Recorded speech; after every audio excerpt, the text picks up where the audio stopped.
చేయక వాళ్ళకి వినపడకపోయినా ఏదో మాకు చెవుడున్నట్టు గట్టి గట్టిగా అరుస్తారు సార్. చాదస్తం. మీరు నస్ అన్నా, స్మెల్ అన్నా, చేదస్తం అన్నా వాళ్ళు మీ వయసుకైతే రాలేరు. చచ్చినట్టు మనమే వాళ్ళ వయసుకి వెళ్ళాలి. ఇది ఫిక్స్. కాబట్టి మీరు ఫిక్స్ అయిపోండి. ఆ వయసులో 100 అనుకున్నాను నేను కూడా. జిక్కి జానకి ఎంత పెద్ద సింగర్ని అయిపోయి సావిత్రికి జమునికి పాటలు పాడేద్దామని రేడియోలో వచ్చిన పాటలన్నీ నేర్చుకున్నా. ఏమైంది? మైదా పిండి పిసుక్కుంటున్నా. ఒరే చంటిగా వింటున్నావా? మొదలెట్టాడు పొద్దున్న.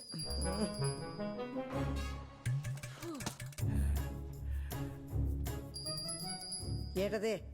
హారతి బేబీ. అరగంట నుంచి కొడుతున్నావు. ఏమొచ్చింది? పుణ్యం వచ్చింది. ఏది చూపెట్రా.